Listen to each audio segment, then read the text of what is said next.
안녕하십니까. 이번 시간에는 사이버상 이제 춘향전가, 즐거운 사라 등에 대한 문학성 논란이라는 주제로 한번 살펴보겠습니다. 일단은 춘향전은 여러분들 알다시피 고전 소설의 백미라는 이야기도 있고, 즐거운 사람은 일종의 신문에 의하면은 음란성으로 평가가 되고 있습니다. 그래서 이게 우리나라에 머물러 있는 우리나라의 시각으로 볼 적에서는 이야기할 것도 없죠. 근데 세계의 시각에서 볼 경우에 어떨 것인가. 그러니까 발상의 전환까지는 아니더라도 시각의 전환. 그러니까 유럽 사람들, 독일 사람들이 봤을 경우에 어떻게 평가할 것인지, 또는 중동 사람들이 봤을 경우에 어떻게 평가할 것인지, 거기에 대해서 한번 글을 썼는데, 사실은 이 글을 제가 사법행정지에 발표했을 적에 그 마강숙 교수가 일종의 정년퇴임을 하고 연세대에서 1년 후에 자살을 해버렸죠. 그래서 이건 아닌데 하면서 엄격결에 글을 썼어요. 별로 시간이 걸리지도 않았어. 그냥 무아지경에 썼죠. 그래가지고 출판을 하고, 사법행정지에 한 달에 하나씩 발표를 하니까. 근데 출판하고 난 후에 한 좀 1년 됐나? 그 마강수 교수님의 제자들인 그 Y대라든가 H대 교수님 세 분이서 이렇게 만나 이야기하면서 유고집을 만든다 하더라고요. 그러면서 그때 발표한 제 논문을 좀 실을 수 있으면 어떻겠느냐 해가지고 오케이 했죠. 그 원본을 보내주면서 투시 하나 안 바꾸고 그냥 그대로 출판해도 된다. 그러니까 그 유고집이 나왔죠. 그래서 저도 이 글을 쓰면서 별로 누가 제 글을 읽는 사람이 있겠나. 이렇게 유명한 논문집도 아닌데. 근데 어쨌든 요새는 검색을 해가지고 논문을 읽으면서 딴 사람이 못해준 한을 제가 어쨌든 이 글로 풀어주지 않았나. 그 생각을 한번 개인적으로 해봤어요. 그래서 여러분들한테 이 주제로 한번 이렇게 이야기하면서 한번 생각해보는 시간을 가지도록 하겠습니다. 자, 일단은 이게 신문에 난 내용들입니다. 1992년, 93년 신문에 보면은, 여기 보면은 경향신문에 보면은 여기 마강수 교수 후속수가 음란 성행위 노골적으로 표시했다는 내용이고, 여기 1993년 경향신문에 보게 되면은 저기 즐거운 사람 춘향전보다 덜 야하다 그런 내용으로 되어 있어요. 또 그 외에도 여기 보면은 이 경향신문에 보면 1993년 외술공방 2라운드 해가지고 여기 보면 어떻게 돼요?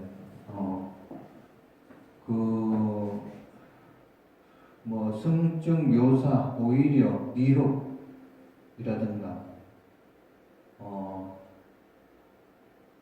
그 상상력 명분을 해가지고 한정 표현될 수 있느냐, 이 검사 주장이라요. 그런 내용도 있고, 그 1994년 한겨레 신문에 보면은 즐거운 사람은 단순 음란물이다. 그 안모 교수는 예술적 가치 없다, 이런 감정 평가를 했어요. 그래서 우리나라에서는 뜻한 좀 이렇게 좀 진하게 표시를 했다면 어떻게 돼요? 법적으로 불법 영역에 들어가죠. 근데 유럽의 경우는 어떻다? 이거는 이야기거리도 안 돼. 왜 그런지는 제가 계속 설명드리도록 하겠습니다. 자, 서론에서 보게 되면은 일단은 한국에서 시중에 출판된 책들은 원칙적으로 음란하지 않다.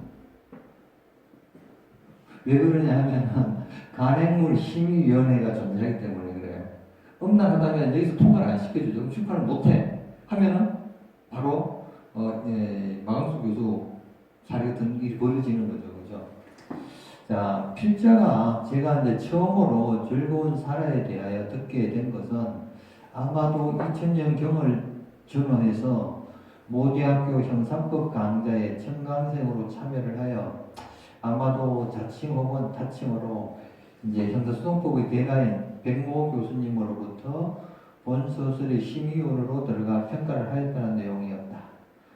물론 이제 그분의 소견은 그냥 일반적인 내용이죠. 부정적인 소견이었고, 그리고 지금까지 유감스럽게도 검색이기 때문에 저는 이제 해당 원본을 읽어본 바도 없어요. 다만 이제 논문에서는 해당 판례라든가 신문기사 등을 참고하여 이제 논문을 쓰는데, 어쨌든 이 교수님은 마강수 교수의 책을 여러 권을 이제 이 심의를 해놓은 모양이더라고요. 이야기하는 거 보니까. 그래서 이제 구체적인 내용은 아니고 하여간 내용이 좀 찐했다는 쪽에 뭐 그런 내용인 것 같아요.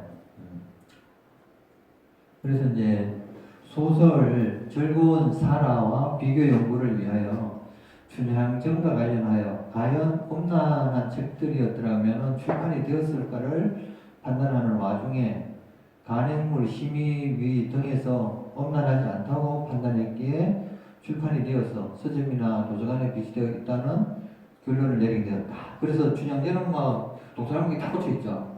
그러니까 어쨌든 그 책들은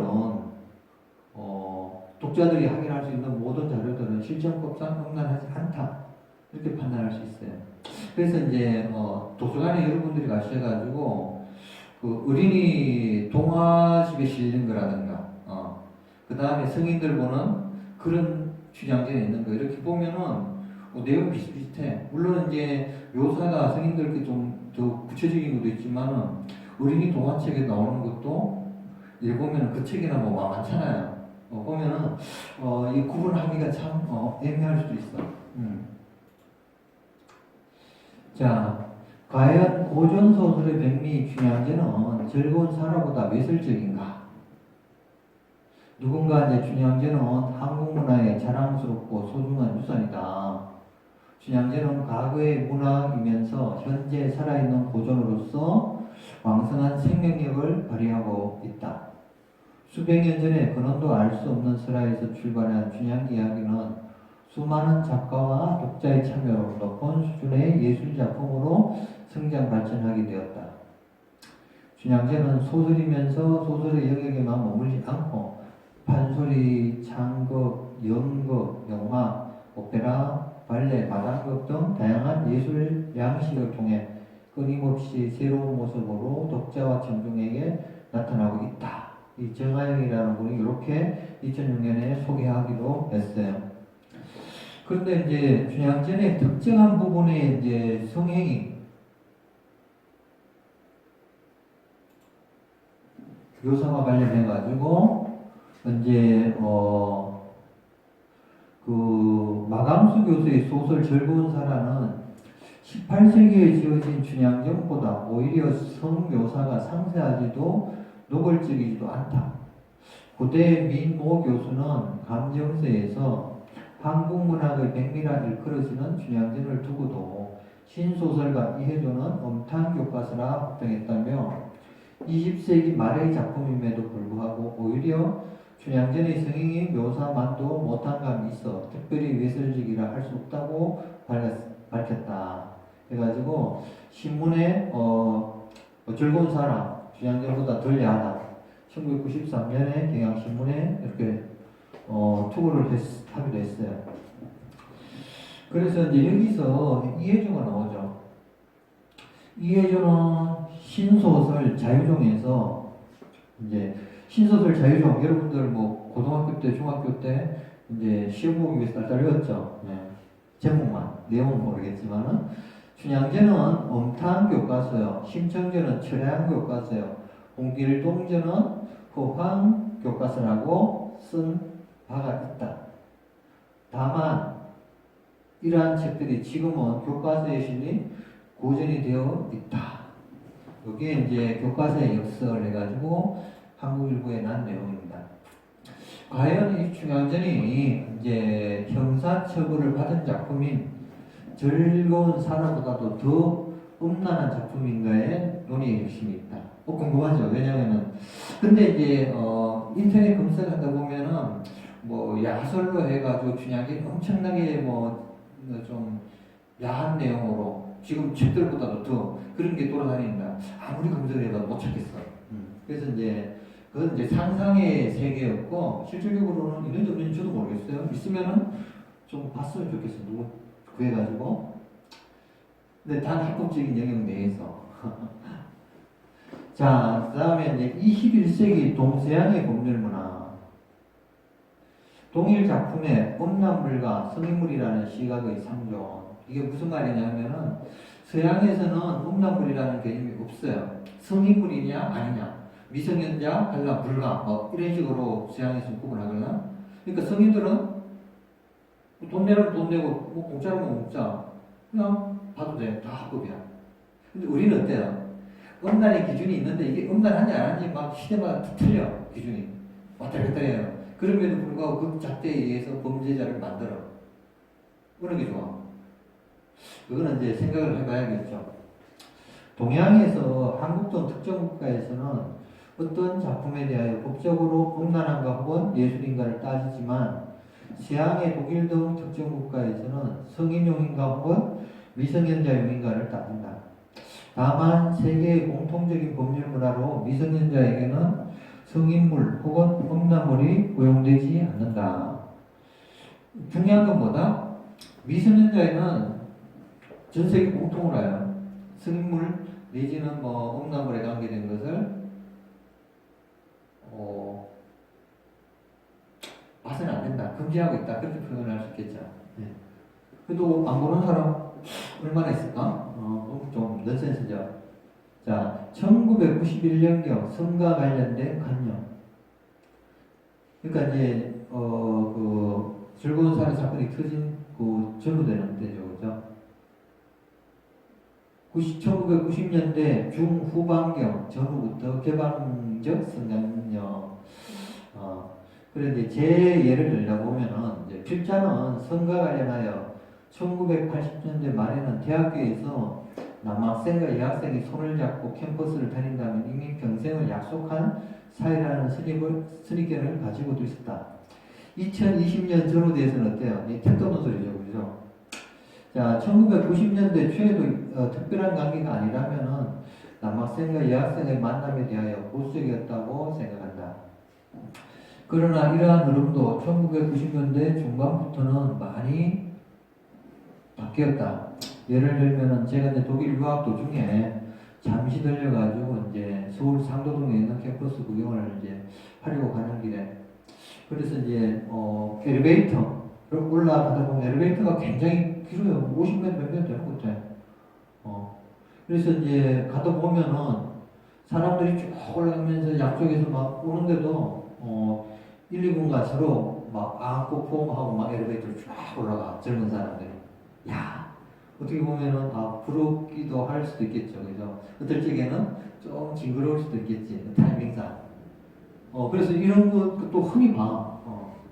물론 이제 독일의 경우에는 도서관 주변에서 휴식을 취할 때 남녀 학생들이 이제 주위에 수십 명씩 이제 있음에도 불구하고 서로 안고 키스하고 막 엉덩이를 남들 보는 데를 막 물고 그런 것도 흔히 봐요. 특별한 게 아니야. 그래서 이제 결론은 1990년 중반 이후부터는 한국의 대학가나 독일의 도시의 경우 독일의 대학가나 도시의 일상처럼 성적 표현이 과거 이제 1980년대에 비해 상대적으로 대단히 자유로우면서도 개방적인 느낌이 들었다고 볼 수 있어요. 자, 그 다음에 이제 1991년에 출판된 소설 즐거운 사라에 대한 음란물 대소동 해가지고 소설인 즐거운 사라 1991년에 출간이 되었는데 저자인 마감수 전 연세대 교수가 2017년 9월경에 자살을 했어요.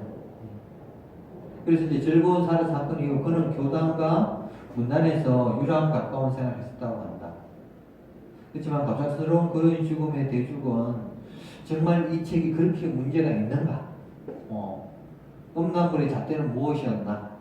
의문을 가지기도 이제 했다 해가지고 이제 그 마감수 소설은 누가 법적 폐기물이라던 이제 안경환 교수였죠 그때 그 당시에 감정서 입제본이 해가지고 조선일보에 나온 내용이라요. 결국 이 사건과 관련하여 1992년에 제1심은 마 교수에게 음란한 문서 제조 혐의로 실형을 선고하였고 마 씨는 상소했지만 2심 및 3심에서 기각이 되면서 유죄 이제 징역 8월에 집행유예 2년이라 최종 확정이 되었어요. 보통 징역이나 금고형의 집행유예가 나오면은 이게 공무원들은 잘리는 거거든요. 그리고 이제 대학 같은 데도 이제 벌금 300만 원 이상이면은 재임용 같은 거 이게 취소 사유가 될 수 있거든요. 그래서 이제 요 형도 어떻게 나오냐. 그리고 이제 그 선거에 관련해가지고 국회의원들 뭐 선거법 위반해가지고 100만 원일 경우에 자기 상실이죠. 자, 구체적으로 살펴보면은 마감수 전 교수는 1991년 8월 25일 소설 즐거운 사라를 발표한 뒤 외설론란으로 1992년 10월 29일 강의 도중에 구속이 되었다. 92년 12월 28일 1심에서 징역 8월에 집행유예 2년을 선고받고 석방이 됐고 93년 2월 28일 교수 직위가 해제됐고 95년 6월 대법원은 징역 8월에 집행유예 2년을 확정했다. 다음날 교수직에서 해직됐다가 1998년 3월 특별사면을 받았다. 그래서 이제 98년 5월에 연세대 교수로 복직했지만은 삶은 순탄치 않았다고 그래요. 그래서 이제 2000년 6월 교수 재임용 심사에서 논문 실적 등의 문제로 탈락했다. 왜냐하면 논문 실적이라는 게 보통 한국연구재단이라는데 등재지 뭐 해가지고 A급, 등재 후보지 B급, 일반 논문 C급 이런 식으로 구분을 해놨어요. 근데 이게 논문 A급 실는 게 굉장히 힘들어요. 1년에 2편 실어야 돼. 이게 100점을 맞을 수 있어 대부분. 한 편당 뭐 60점 해가지고 120점 통과돼야 이제 뭐 되는 그런 형태인데 이제 지방대는 꼭 이런 구분이 없어요. ABC 없더라도 이게 끝나 뭐 10점, 20점, 30점 주든지 해가지고 이제 여러 편 쓰면은 100점 채울 수 있죠. 뭐 그렇게 하거나 또는 이제 서울의 그 공대 같은 경우에는 그 SCI 해가지고 외국에 발표를 해야 돼요. 그것을 1년에 2편씩 뭐 예를 들어서 2년이면 4편, 4년이면은 8편이 나와야 돼요. 그래야 이제 재임이 통과될 수 있다고.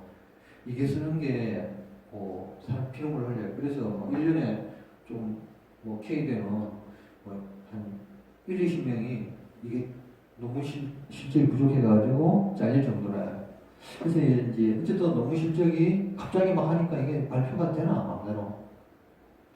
그래서 이제 표면적인 이유는 그렇고 뭐 사이에는 뭐 집단 따돌림이라든가 재임용 부부에 대해 스트레스 엄청 받겠죠. 머리를 다 빠지겠지, 그지?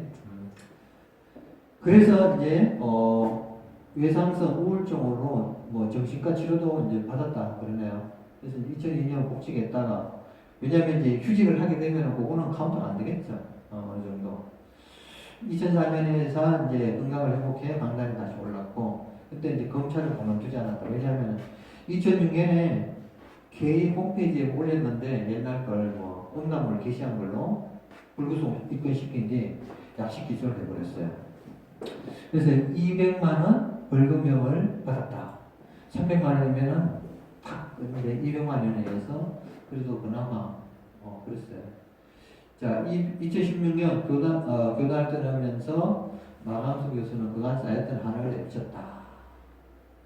제자들 기억통에 들여다보면 이제 왕따 마감수 삶의 흔적들, 천박한 글인가, 막힌 한국사의 질문든지가 해가지고 2017년에 유일신문에 나온 내용입니다.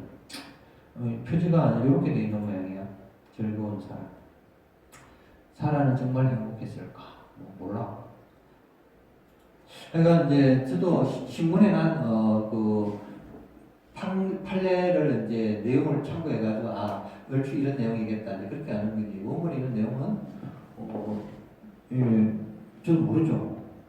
자, 본 논문에서는 21세기 시각에서 고전소설의 백미라는 춘향전과 금서, 에로소설이 즐거운 사랑에 나타난 성적 표현 등에 관한 형사법적 연구를 위하여 첫째 이제 소설 즐거운 사랑에 대한 이심 감정인들의 의견, 두 번째 이제 소설 즐거운 사랑에 대한 대부분 판례의 조명, 세 번째 고전 소설의 백미 춘향전에서 임용룡과 성춘향의 천달방과 잠자리 성적 묘사 장면 등을 살펴보고자 한다. 이 소개한다는 것은 별게 없다는 뜻이라요. 왜냐하면 문제가 있으면 제가 이야기하면 제가 날아가죠, 그죠? 자, 소설 즐거운 사랑에 대한 이심 감정인들의 의견을 한번 보도록 하겠습니다.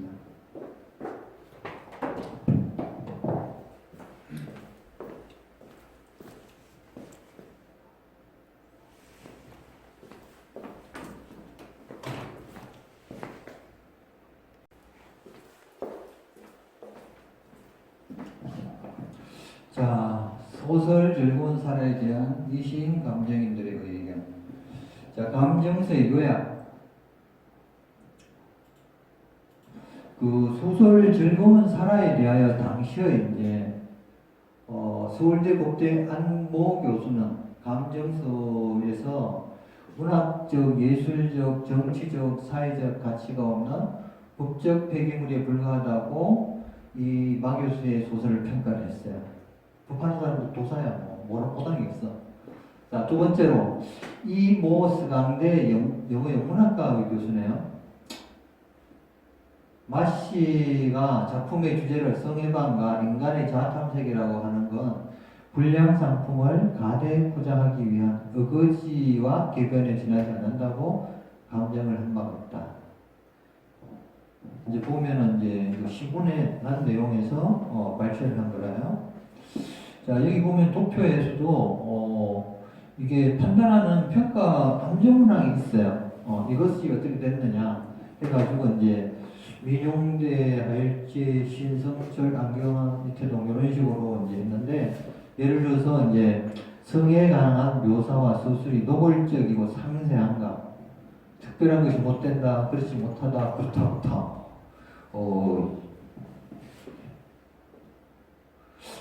다 대학 교수들 아니면은 그래도 그 분야의 전문가들인데 판이 갈리죠. 성묘사가 작품에서 차지하는 비율이 좀 높지 않다, 지극히 작다, 절대적이다. 그 다음에 성묘사와 소설 주제와의 관련성, 필연적 관련성이 있다, 관련이 있다. 성묘사와 통속성을 극복 못했다, 관련이 없다. 그 다음에 이제 네 번째로 보게 되면은 예술성에 의한 성적 자격의 완화 정도, 비애감을 느끼게 한다, 온갖 우울감을 준다, 음란물 힘으로 답변 생략, 종교형 그랬어요. 그다음 이 작품의 사상성과 주제는 무엇인가? 성의 해방과 인간 실종에 대한 비극적 인식, 북한에 대한 저항을 통한 성적 억압으로부터의 해방, 그 다음에 성과 인간의 해방이라 하나 험난하게 얽힌다. 사상과 주제가 없다. 그 다음 이 작품이 성범죄를 유발할 우려가 있는가? 없다. 그런 위험이 없다고 말할 수 없다. 소설책 보고 바로 성범죄로 들어가는 거 아니야? 우리나라의 성관념에 반하는가? 그렇지 않다. 그렇게 볼 수 없다. 그렇다. 원본을 안 봤으니까 아마 마음대로 이제 본 사람들이 이야기하는 게 어쨌든 나름대로 이제 일리는 있는 점도 있겠죠, 그죠? 근데 이제 같아야 되는데 이게 서로 반대 지역이니까 머리 아프죠. 자, 두 번째 감정 내용. 이 작품 중 성에 관한 묘사와 서술이 그 정도가 수법에 있어서 노골적이고 상세한가? 감정서에 의하면 그렇다고 한다. 그 이유로는 첫째, 작품의 말미에 부기한 작가의 말에서 피고인은 이 작품의 저술 목적을 작가의 당위론적 세계관의 개입을 배제한 성의 사실적 묘사를 통한 리얼리즘의 추계에 있다고 제시하고 있는데, 작가의 이러한 의도가 독자에게 제대로 전달되었는지는 의문이지만 적어도 작가가 이러한 목적을 달성하기 위한 수단으로 택한 성에 관한 묘사는 성을 주제로 하는 통상적인 문학 작품에 등장하는 묘사보다 그 정도와 수법에 있어서 상세하고 노골적이라고 판단된다고 보았다. 그 다음에 두 번째로 이 작품에서 이제 여주인공 사라는 최소한 6사람 이름이 밝혀진 특정 남성과 관계를 하는 것으로 묘사되어 있는데, 여기서 보면은 1대1도 있고 동성애도 나오고 남대 다대 혼용도 나오고 특정도 있고 기타 등등에 관계된 다양하게 막 다 묘사하는 행위를 참 여는 모양이야. 하여간 이제 막 이렇게 이제 묘사를 해놨는데, 하여간 보면은 좀 그럴 수도 있겠죠, 그죠? 결국은 이 작품은 전반적으로 성행위에 대한 묘사는 비록 성을 주제로 한 문학 작품이라고 하더라도 불필요하게 상세하고 노골적이라고 보고 있다. 그러한 묘사와 수술이 이 사건 작품 전체에 차지하는 비중이 어떠한가? 감정서에 의하면 비중의 의미를 계량적인 측면과 주제의 전개에서 차지하는 중요도라는 두 가지 측면에서 살펴본다면, 이 작품에서 성행의 묘사가 차지하는 비중은 절대적이라고 판단했다. 순수히 계량적인 측면에서 관찰하면 이 작품은 전체 본문 300면 정도의 분량 중 최소한 절반 이상을 여기에 배정하고 있다고 해요. 별걸 다 없다죠. 성행이 여기 묘사에 있어서 이제 저술의 특정 부분에 편정되어 있지 않고 전반에 걸쳐 시종 일관 지속적으로 이어지고 있다고 그래요. 한 페이지 내지는 두 페이지 알아서 요약해서 발표하네. 이 뜻이 곱기도 하고, 양에 대해서 시비 거는 거는 좀 그러네. 왜냐하면은, 여러분들도 댓글 두 줄 적었는데, 모욕죄 내지는 명예훼손으로 고소, 고발 사태 나눌 수가 있죠. 많이 적었다고 해서 범죄가 더 중요하게 되고, 짧게 적었다고 해서 적게 되고, 그건 아니라요. 그래서 그 내용이 어떤 거냐에 따라서 이제 좀 달라지겠죠.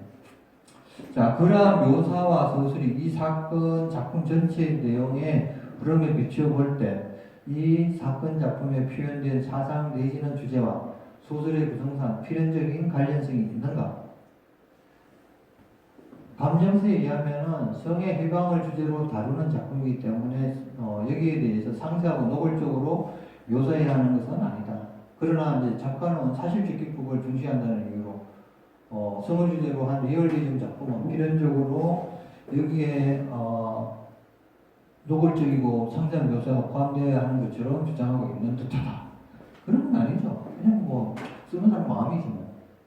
그래서 이제 이러한 주장은 정당하지 않대요. 그리고 이제 사실주의라고 번역되는 리얼리즘의 본질은 작가가 주장하는 듯한 현실의 복사 내지는 묘사를 통해 당대히 정확하고도 객관적으로 그려낼 수 있는 소재, 선택과 기법, 문제 등을 지칭하기는 하나 반드시 이러한 의미의 한정은 되진 않는다. 그리고 이제 어떤 정확한 필력에 의해서도 현실의 정확한 모사는 불가능하다. 자, 그 다음에 성에 관한 현실의 전체 또는 내지 핵심이라는 주제를 다루기 위해 성행에 관한 적나라한 묘사가 필수적인 것도 아니라고 생각한다. 피고인의 주장대로 성에 대한 상세한 묘사가 성을 주제로 하는 작품의 필수 불가결한 요소라 하더라도 이건 저자 마음이죠, 그죠? 성을 다루는 문학 작품이 예술 작품으로 인정받기 위해서는 묘사의 기법의 통속성을 극복해야 한다. 성에 관한 사실적 묘사가 예술이 되느냐 아니면 험난이 되느냐, 묘사의 기법이 통속성을 극복했느냐 여부, 왜곡의 관계를 문제 삼아 성화시켰느냐 여부에 의해서 이런 판가를 할 수 있다. 이렇게 되어 있는데, 이거는 시대에 따라 다르죠. 뭐 차탈리 부인의 사랑, 뭐 그런 거 보게 되면은 한 60년대 같으면은 어떻게 돼요? 다 검서 내지는 영화 같은 것도 다 잘라가지고 이제 뭐 보고 나면 없어요. 근데 원본 보면 어때요? 원본은 정나를 하겠지. 근데 이제 어쨌든 그런 것들도 그 유럽에서는 합법화된 영역이 있다. 그래서 우리나라도 지금 그 당대에는 그럴 수 있겠지만 이게 쉽게 말하면 100년, 200년 후에도 똑같이 지금처럼 그렇게 될 것이냐. 그렇게 이제 보기에는 좀 한계가 있겠죠. 그 다음에나 그러한 묘사와 서술에서 만약 자극이 유발된다면 이 작품에서 의도한 작가의 사상성과 작품의 예술성에 의해 어느 정도 완화된다고 평가하는가. 자, 감정서에 의하면 음란성과 예술성을 법적으로 양립할 수 없는 상호 면책되는 개념으로 생각하고 있다. 근데 이제 유럽에서는 어떻게 된다? 예술성과 성인물은 법적으로 양립할 수 있죠. 왜 합법이요? 돈 만들면 돼. 아니면 뭐 공짜라면 공짜로 보면 되고. 왜냐면 합법이라는 건 세금을 낸다는 뜻이라요. 근데 우리나라 같으면은 양립이 안 된다고 그래요. 자, 어느 게 맞느냐는 이제 각자 판단해야 돼요. 이건 어떻게 답이 없어. 자, 이 작품 전체를 놓고 볼 때, 즉 작품 전체의 내용의 흐름에 비추어 볼 때 의도된 작가의 사상성 내지는 주제는 무엇인가? 또한 그것이 객관적으로 독자 측면에서 이해될 수 있는 사상성 내지는 주제는 무엇인가? 또한 그것이 객관적으로 독자 측면에서 이해될 수 있는 사상성 내지는 주제와 다르다면 그것도 또한 무엇인가?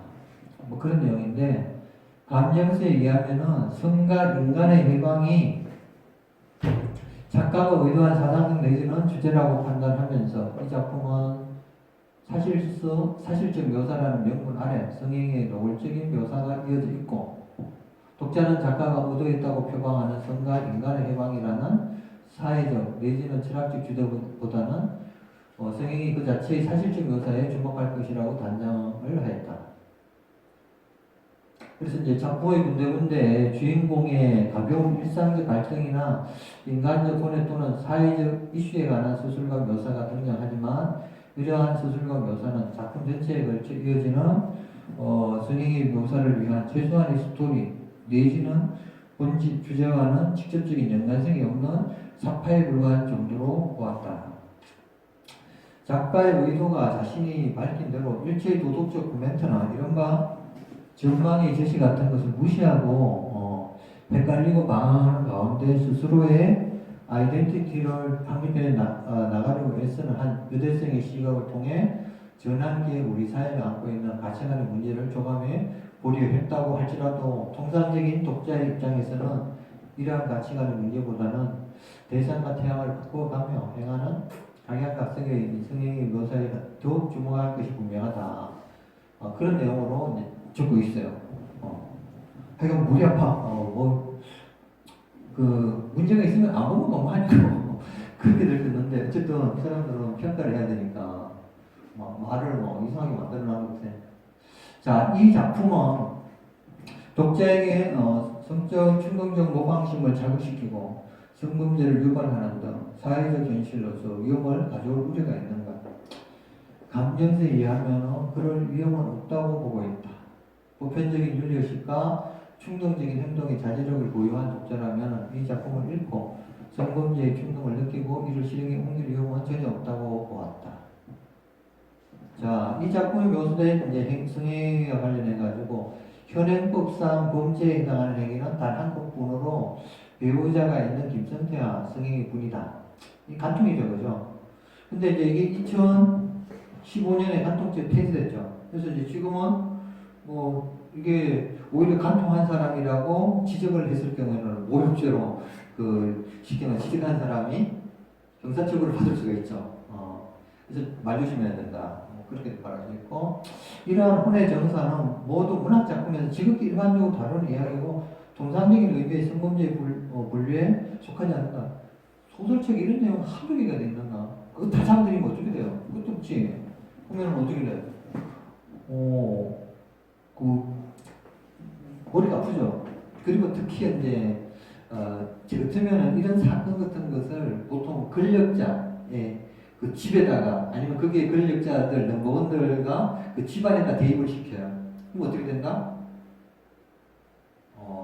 그 이론이 성립되느냐 안 되느냐를 결정할 수가 굉장히 쉽죠. 그리고 이제 옛날에 막 루머라는 게 있죠. 넘버원의 뭐 왼팔 오른팔 막 해가지고 이제 뭐 루머 누구하고 뭐 이 관계가 뭐 어떻게 되고 어쩌고 예?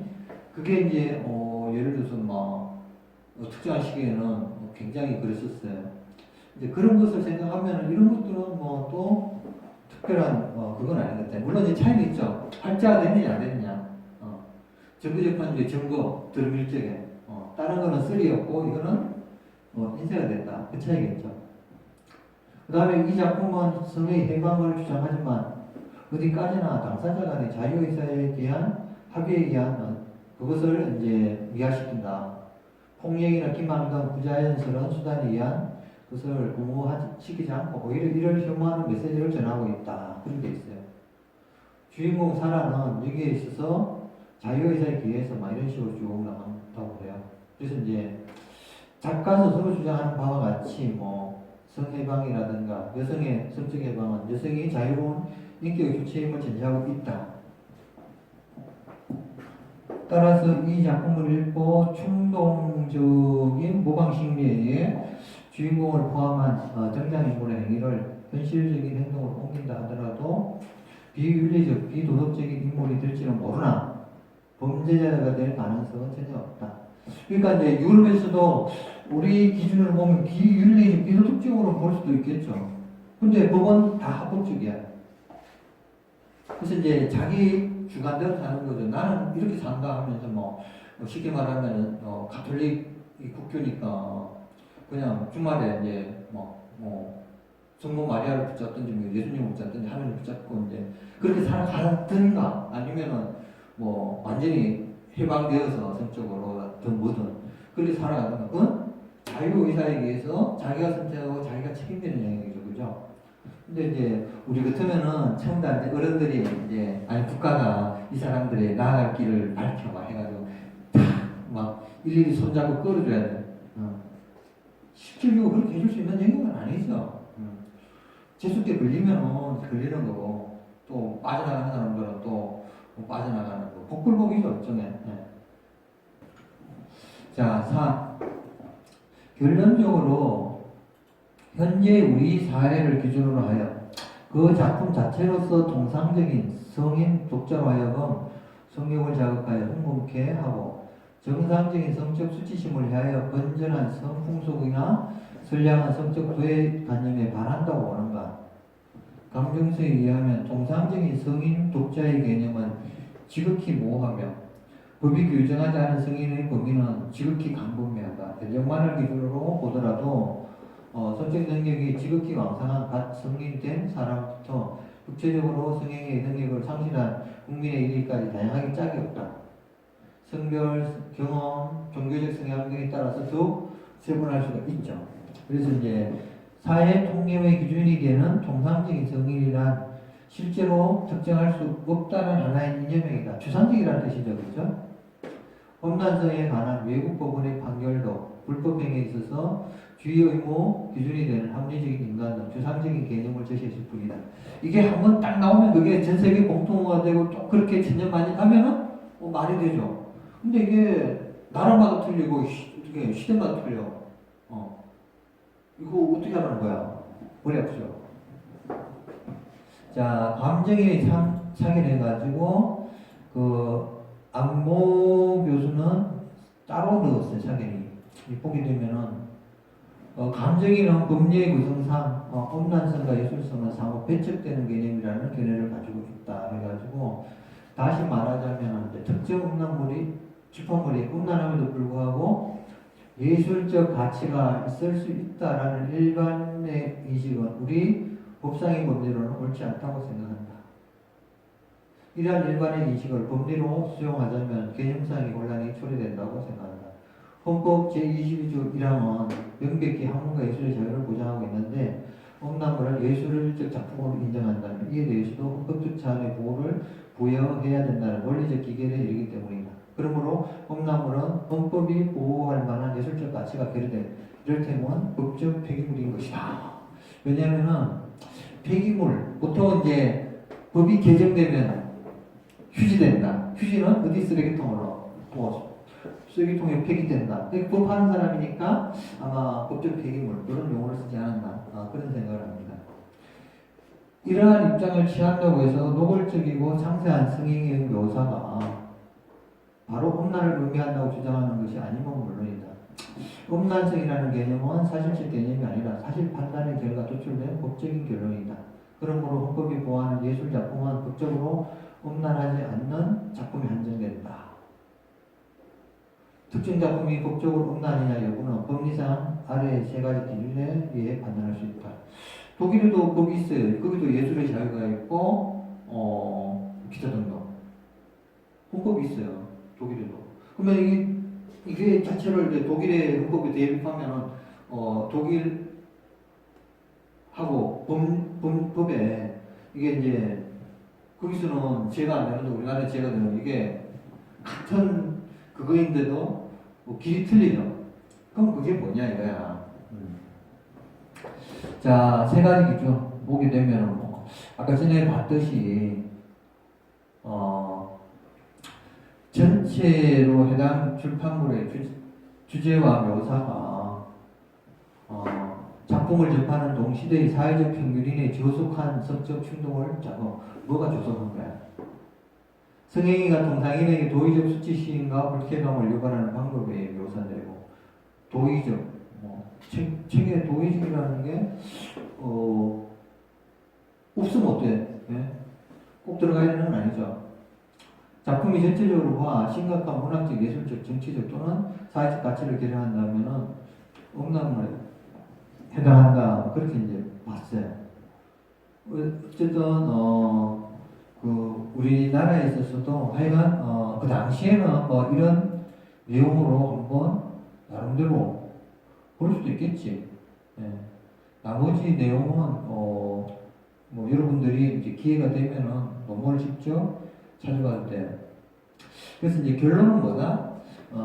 이분이 젊었을 때 사고를 쳤죠. 왜냐하면은 어떤 여자를 짝사랑했는지 동의도 안 받고 본인 신고를 해버려가지고 그것 때문에 이제 문제가 되어버렸어요. 나중에 이제 법무부 장관 청문회 그 와중에 이제 이것 때문에 결국은 문제가 생겼죠.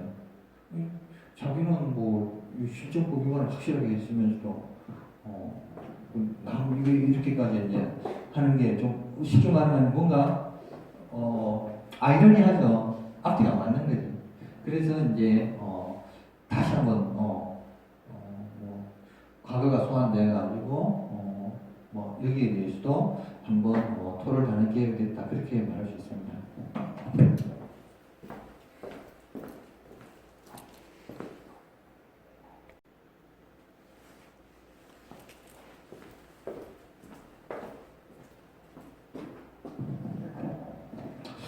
자, 세 번째로 소설 즐거운 사라에 대한 대법원 판례의 조명입니다. 대법원은 1995년에 마광석 교수의 소설 즐거운 사라에 대해 유죄 판결을 했습니다. 자, 소설 즐거운 사라에 대한 대법원의 판결 사항을 보게 되면은 첫째, 음란한 문제의 개념과 음란성의 판단 기준, 그 다음에 두 번째 마광석 교수가 쓴 소설 즐거운 사라가 음란한 문제에 해당한다고 한 사례, 세 번째 문학에 있어서 표현의 자유와 형법 제243조와 244조와의 관계, 네 번째 형법 제243조, 244조의 규정이 재형법정지에 관하는지 여부. 이 보면은 대법원 1995년 6월 16일 선고 94도 2413호 판결입니다. 자, 소설 즐거운 사라에 대한 대부분의 판결 유지 종합적 분석을 보게 되면은 형법 제243조의 음화 등의 반포 등죄 및 형법 244조의 음화 등의 제주 등 제에 규정한 음란한 문서라 하면 보통 일반 보통인의 성욕을 자극하여 성적 행본을 유발하고 정상적인 성적 수치심을 해하여 성적 도의관념에 반하는 것을 가리키고 문서의 음란성의 판단에 있어서는 당의 문서의 성에 관한 노골적이고 상세한 묘사 서술의 정도와 우수법, 묘사 서술이 문서 전체에서 차지하는 비중, 문서에 표현된 사상 등과 묘사 서술과의 관련성, 문서의 구성이나 전개 또는 예술성, 사사성 등에 의한 성적 자극의 완화의 정도, 이들의 관점으로부터 당의 문서를 전체로서 보았을 때 주로 독자의 호색적 흥미를 돋우는 것으로 인정되느냐 여부 등의 여러 점을 검토하는 것이 필요하고 이들의 사정을 종합하여 그 시대의 건전한 사회 통념에 비추어 그것이 공연히 성욕을 흥분 또는 자극시키고 또는 보통인의 정상적인 성적 수치심을 해하고 선량한 성적 도의 관념에 반하는 것이라고 할 수 있는가의 여부에 따라 결정되어야 한다. 이렇게 판례의 내용이 들어있어요. 이게 천년만년 가는 기준이면 괜찮아요. 근데 언제 어떻게 바뀔지 모르죠. 그러니까 이제 거기서부터 문제가 시작되는 거죠. 그죠? 시대 정신 그런 것도 그리고 이제 굉장히 이제 지금은 개방화, 자유화가 되어 있죠. 여성 해방도 이제 누구든지 이제 이야기할 수 있는 상태고 우리나라의 그 상황이 이제 그만큼 선진화가 되었다 그렇게 볼 수 있겠네요. 서구화 그렇게 이제 볼 수 있을 겁니다.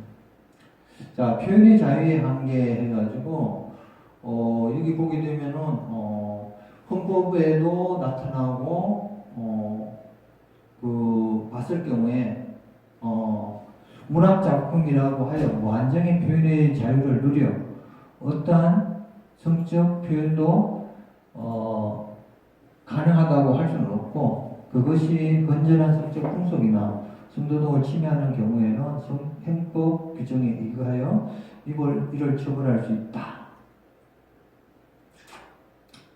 당연하죠. 근데 이제 독일에서는 성매매 지급화가 지금 됐거든요. 그래서 이제 그렇게 봤을 경우에 이제 좀 우리 사고방식으로서는 좀 이해하기 힘든 면도 있죠.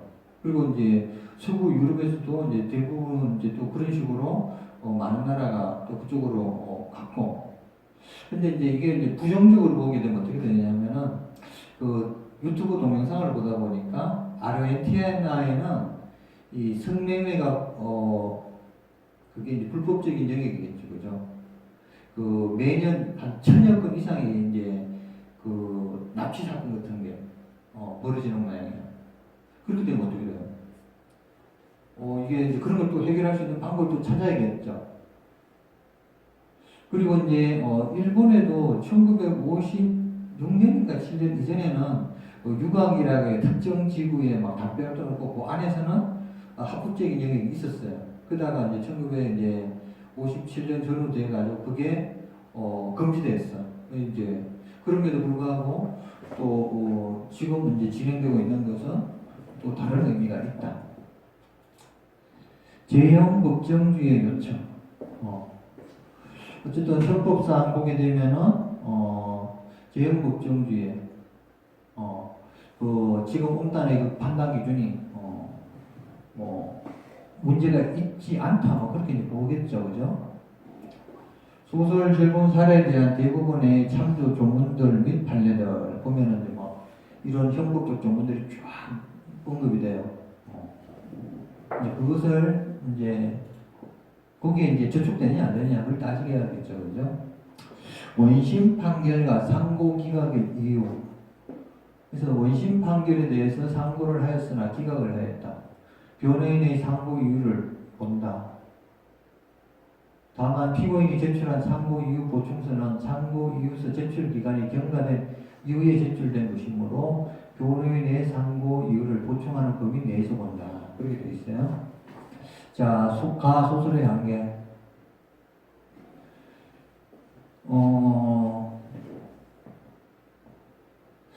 어쨌든 여기에서는 그 원심에서 채용한 증거들을 기록과 대조하여 검토하여 보면은 그 A에 대해서 이제 그 뭐 성에 대해서 이제 뭐 여러 개가 이제 묘사되고 있죠. 그 어떤 다양한 사람들과의 뭐 관계에 대해서도. 근데 이제 국가가 나서가지고 이것을 해결해 줄 수 있다면 한번 해결해 보라고 할 수도 있어요. 근데 이제 이걸 다 통일하기 어렵죠. 그래서 이제 이것을 결국은 이제 해결할 수 있는 먼 것을 만들어 준다면 모를까. 그렇지 않을 경우에는 참 이게 어려운 문제라요, 그죠? 그 형법 규정에 보더라도 이제 그 헌법상으로는 22조 제1항에 보게 되면 학문과 예술의 자유를 가지고 언론 출판의 자유 21조 1조 제1항에 보게 되면은 언론과 출판의 자유도 언급되어 있고, 그 대신에 여기 보면 공중도덕이나 사회윤리를 침해해서는 안 된다. 그렇게 되어 있죠. 그래서 이제 이것도 우리가 이제 판단하는 잣대이지, 그 유럽인들이 보는 그 잣대하고는 또 차이가 있다. 그렇게 볼 수도 있어요. 그 다음에 음란성의 판단에 대해서는 아까 전에 많이 언급을 했고, 자, 그래서 이제 일단은 요 정도에 있어서 그 제가 이야기하고 싶은 거는 동양과 서양의 가치관 내지는 실정법이 차이가 나고 있는데, 걔네들이 말하는 언론 출판의 자유나 예술의 자유, 학문의 자유, 그거 연결되어 있는 게 다 같이 자유라고 하는데 왜 우리나라에서는 제한이 되고 거기에서는 다 풀어줬을까? 거기에 대해서 한번 고민해 보는 것도 의미가 있지 않나 그런 생각을 합니다.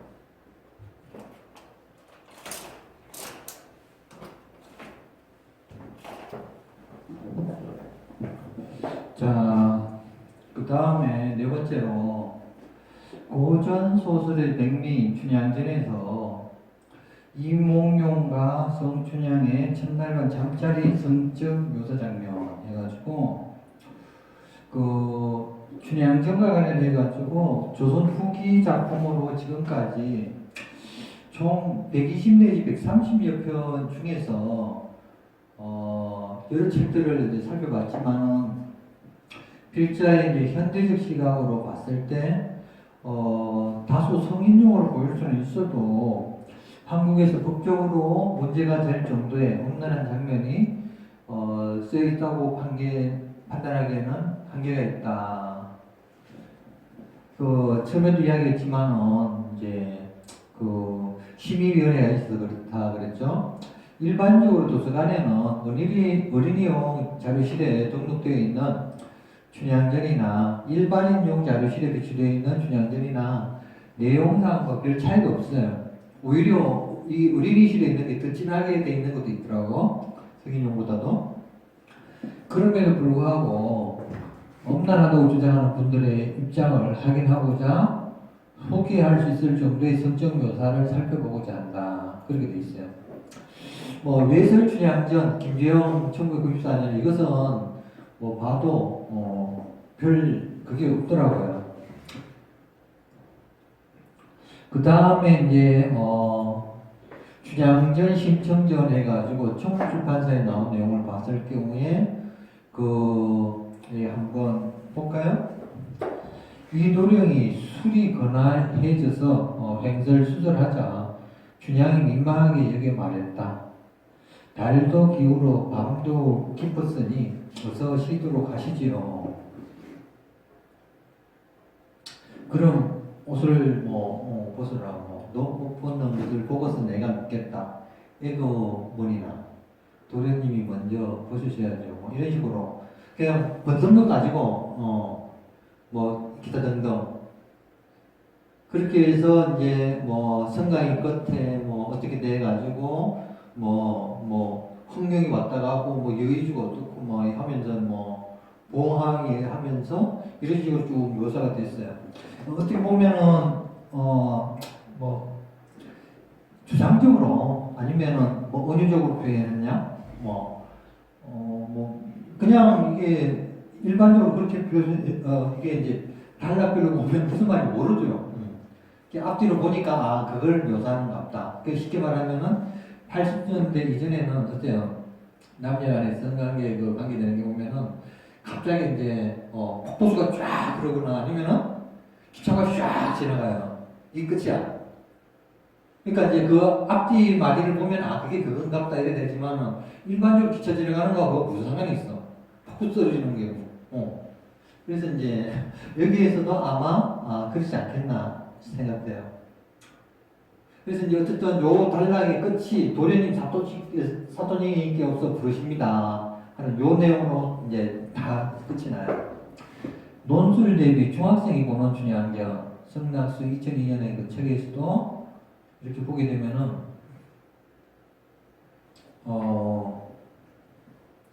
춘향과 도련님이 마주 앉아 놓았으니 그 일을 어찌 되겠느냐. 뭐 삼각산 제1호 봉황이 어떻고 뭐 하면서 허리를 뭐 안고 치마 어떻게 다요. 그 해수욕장에 가서 뭐 그러는 거하고 뭐 무슨 차이가 있을까? 뭐 어쨌든 뭐 알고 놓아요 좀 놓아요 이런 내용도 있다 하네요. 네. 그래서 이제 뭐 이렇게 하다가 조거리 이야기도 나오고 해서 뭐 없고 어떻고 저떻고 뭐 그런 내용도 나오고 우동 튀어주는 게 뭐 어째서 근데 이제 여기서도 이제 마지막엔 도련님 사토님께서 그럽시오 한 번씩 나오죠. 이 내용을 보게 되면은 어쨌든 소설력으로 그 정도 수준에서 표현한 것은 예술성으로 봐주겠다는 거죠. 그 다음에 주장전 구인한 해가지고 2002년에 그 첫날 밤 묘사장 것도 보면은 뭐 거기도 이제 비슷비하네요. 여기 나상이 나오고 놓아요 좀 놓아요 뭐 그런데요. 등장이죠 어떻고 끝에는 사토님께서 부르지요. 그래서 구체적인 내용은 여러분들이 이제 이 논문을 보거나 아니면은 해당 춘향전에 관계된 소설을 한번 읽어봐요. 읽어보면은 그거 보고 뭐 흥분될 사람은 좀 특이하게 사람이 아닌가 싶을 정도로 그게 제 입장에서는 뭐 별 특별한 게 뭐 감흥이라는 게 별로 안 오더라고요. 자 결론적으로 한번 살펴보겠습니다. 국민문학으로서의 춘향전 누군가 한국 문학을 조금이라도 이해하는 사람이라면 춘향전을 모르는 사람이 없을 것이다. 아리랑이 한국 음악을 대표하는 것과 마찬가지로 춘향전은 한국 문학을 대표하는 작품이다. 최근에는 이제 아리랑을 우리나라 국가 지금 아니테가 뭐 일본의 그 앞잡이 연연이 많이 하면서 이제 하기 때문에 그런 내용도 있고 그 다음에 임을 위한 행진곡 왜냐하면 버마 사태라든가 미얀마 쿠데타에 하기 위해서 우리나라 그게 미얀마어로 번역이 돼가지고 굴리고 있죠. 그리고 이제 우리 이제 강민민주화운동 때도 이제 그것이 이제 불렸고 그 전후대 운동권들이 불렸으니까 그것을 역할로 하자는 논란도 있지만은 이제 그거는 이제 장기적으로 이제 가봐야 되는 거고 누군가 춘향전에서는 한국인의 삶이 고스란히 녹아있다. 신분의 벽을 뛰어넘는 남녀간의 사랑. 고단한 삶을 살아가면서도 밝고 희망찬 내일을 기다리는 서민의 꿈, 불의한 관리에 대한 백성의 비판과 한거, 현실의 어려움을 견디는 해악과 풍자 등을 작품 속에서 만날 수 있다. 춘향전은 어느 특정 계층만이 향유하는 예술이 아니라 여러 계층의 남녀 요소가 함께 즐기는 국민문학적 성격을 가지고 있다. 그렇게 돼요. 그래서 춘향전의 문학적 가치를 정리하자면은 뭐 계층, 화합적 국민문학이고 민족성이 강한 토속적 문학이고 개방문학이자 성장문학이고 통합적 예술이고 한국문학 연구의 전범을 이제 제시한 작품이다. 이렇게 이제 봅니다. 그리고 이제 이 춘향전을 다른 것을 보게 되면 제1기는 최초의 이본 한문 필사본이라고 해요. 만화본이 나온 1745년경부터 목판 반각본이 나오기 시작하는 1850년 전후까지 이기는 이본 목판본과 구문 및 한문 필사본은 목판본이 나온 이후부터 이해조, 개작, 활자본, 옥중화가 나오는 1910년 전후까지이고 제3기의 이본은 활자본으로 이제 1910년대 이후 현재까지 나누기도 하고 있습니다. 그래서 이것은 번역본들은 대부분 연려, 춘향, 수절가 그것을 대상으로 하고 있다. 왜냐하면 목판본이 가운데 후대의 것으로 이제 상대적으로 문학적 완성도와 대중적 선호도가 높아가지고 춘향전 문학을 집대성한 작품으로 평가를 받기 때문에 그렇다고 해요. 당시에 이제 서울지검 특수이무에 근무하면서 즐거운 사나이의 담당 검사였던 무슨 문제를 좀 일으키는 분인데 비록 일부 대목에 성적 묘사가 있다 하더라도 건선징악을 전체 주제로 하는 춘향전 등 고전과 성 관련 대목을 제외하면 조사만 남을 이 소설은 애초부터 비교 불가능한 것이라고 했어요. 자, 두 번째 즐거운 사나이에 대한 찬반론. 이문열 작가에 의하면 이제 읽고 난 뒤 내가 먼저 느껴야 했던 것은 구역질이었다. 뭐 욕지기도 나오고 뭐 불량식품도 막 돼가지고 쭉 나와요. 어쨌든 요 한승은 변호사는 이제 마감선 교수에 대해서 이제 그 1, 2, 3심을 다 관여한 사람으로 알고 있는데 지나친 성의 묘사는 퇴폐적이며 퇴폐적인 것은 못 음란하다고 보는 덩식은 지나친 편견이다. 같은 성묘사라도 그것이 문학예술로서 인정되면 괜찮고 그렇지 않은 것은 곧 음란적이가 된다는 식의 이분법적 사고도 문제다. 문학작품은 도덕이나 윤리의 얽매이는 건설징악의 교과서가 아닐진데 그 속에 변태적 성행위 등을 포함한 자유로운 성행위 표현이 있다 하더라도 그 역시 표현의 자유의 영역이고 보면 함부로 이를 형법상의 엄난 문서로 단죄해서는 안 된다. 건재나 성적 풍속이나 성도덕과 같이 그 개념과 실체가 막연한 풍속론, 도덕론을 가지고 작가를 처벌하는 이유로 삼는다면 이것은 결코 형법상 보장된 언론 출판의 자유, 학문과 예술의 자유 등의 범죄를 잘못 이해한 탓이라고 아니할 수 없다. 그 긍정적으로 본 사람도 있어요. 정리를 하자면은 누군가 실제로 당초 전라도의 어느 소리꾼이 판소리로 불렀던 것을 다시 판본으로 새긴 듯한 이 춘향전은 그래서 판소리 5마당 가운데 하나였으나 춘향전이기 전에 춘향가로 불려짐이 마땅한 듯하다.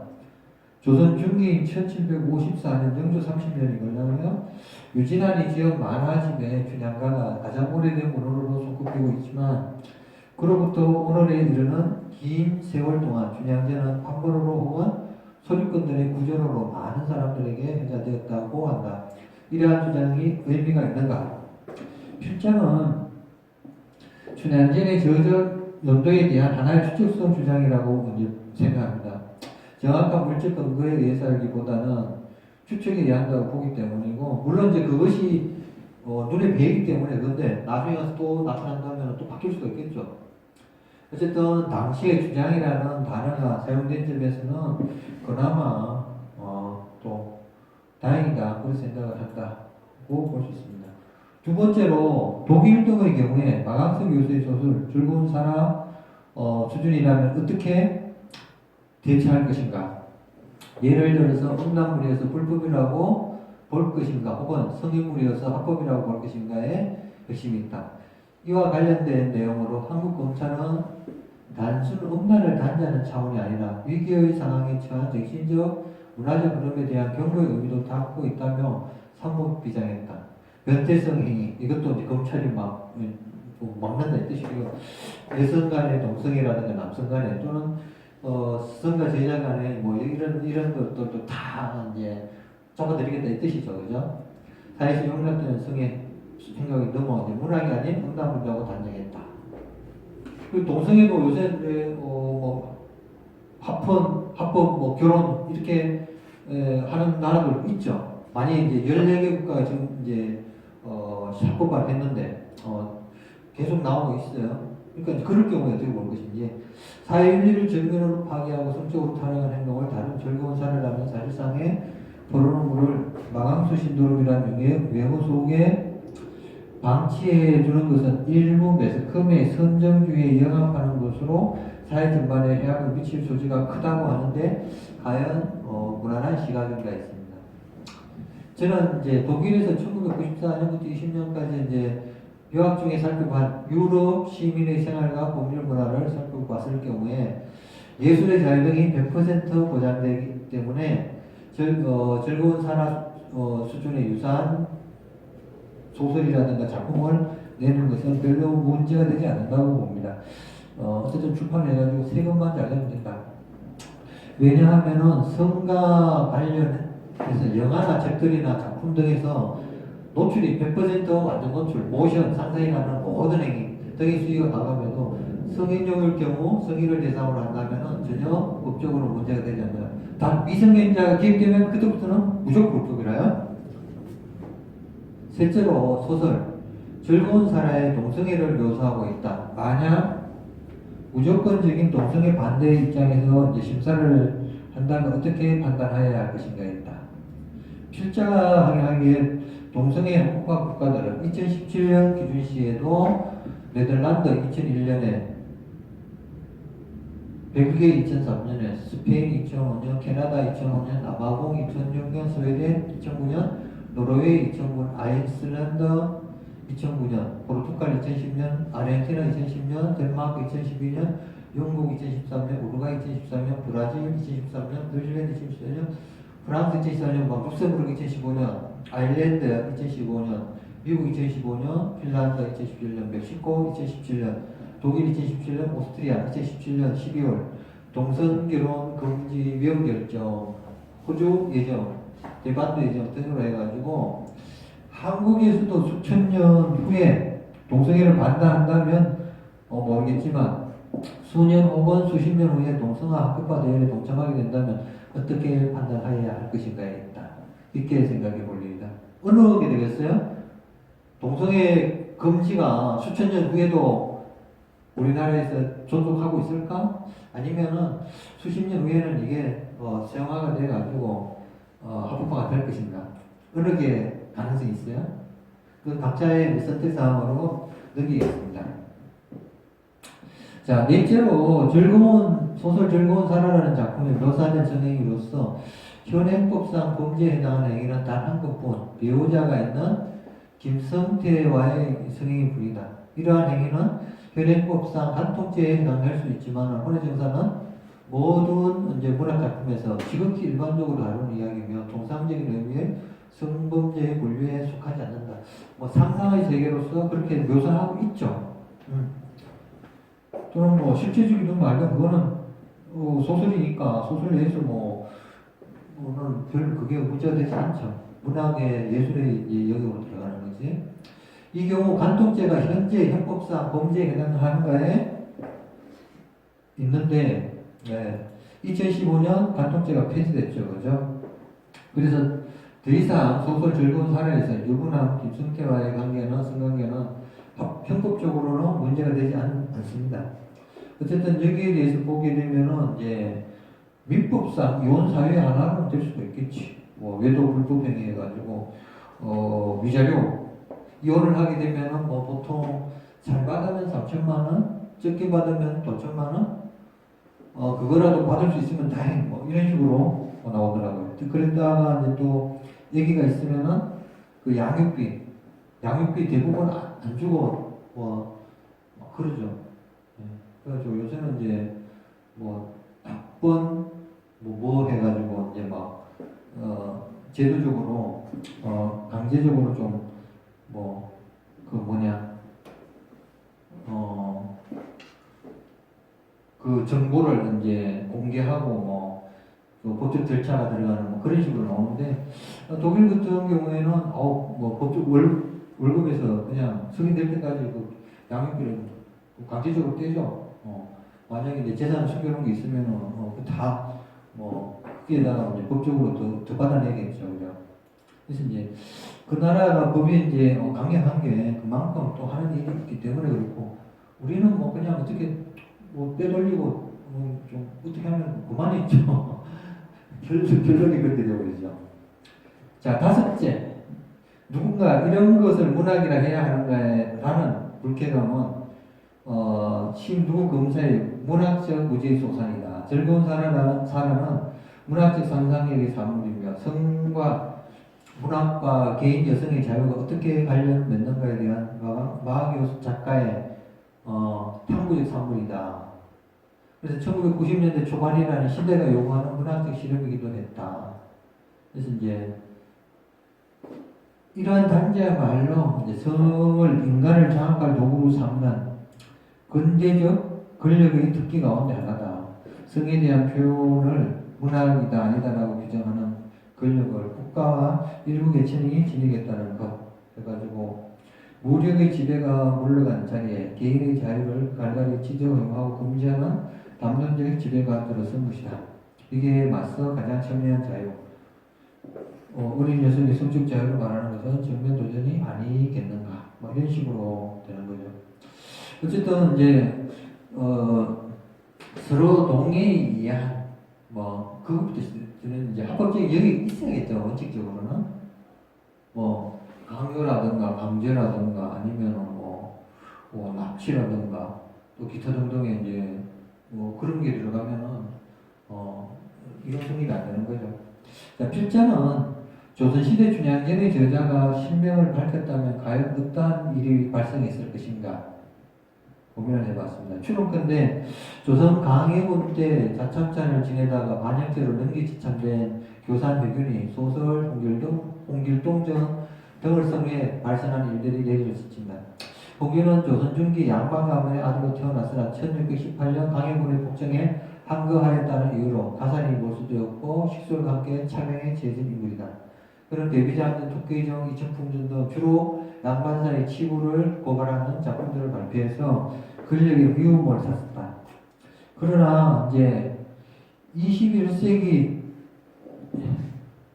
춘향전은 고전소설의 백미가 되었고 홍길동전은 공문소설의 백미가 되었습니다. 반만년 전통의 역사 속에서 소설작품 등에 대한 법적 평가가 반만년 후에는 과연 어떠한 평가가 내려질지 사뭇 궁금하다.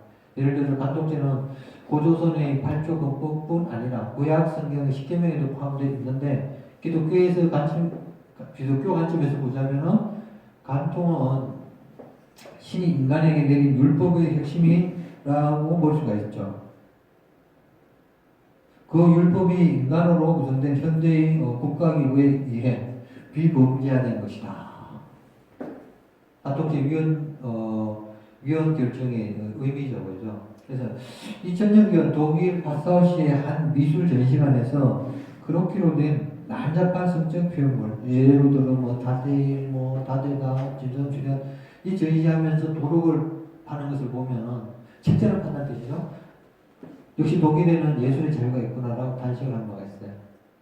만약에서 이제 한국에서 이 똑같은 일을 벌이지면 어떻게 돼요? 경찰이 가가지고 현수막 다 뜯고 작품 다 수거해가지고 이게 전시한 사람을 다 붙잡고 들어가가지고 이제 법적으로 처벌하겠죠. 결론적으로 필자는 엄연성과 예술성을 구별하는 기준이 모호하다고 생각한다. 과거 수백 년 전의 개념정의와 현재의 개념정의 및 수백 년 후의 개념정의가 다르다는 점을 인정한다면 진짜 불가능한 것을 가능하다고 하는 것은 넌센스라고 하겠다. 독일 등의 경우처럼 현실적으로 관리 등이 불가능하다면 법으로 승인이 된 자에게는 스스로 자율적으로 선택할 경우 각자가 전적으로 모든 책임을 진다는 전제하에 성인물을 이용하는 것도 진짜 가능한 것을 가능하게 하는 것으로 하는 것이 진리다. 이러한 점을 인정하는 것도 의미가 있을 것이라고 생각을 합니다.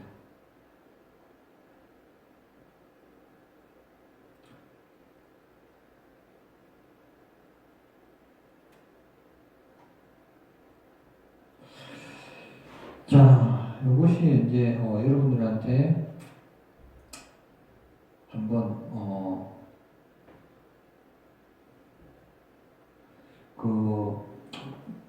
준양전과 소설 즐거운 사라를 이제 비교하면서 한번 생각해보는 시간을 가지도록 했습니다. 이제 결론적으로 한번 또 정리를 하자면은 성과 관련해 가지고 이제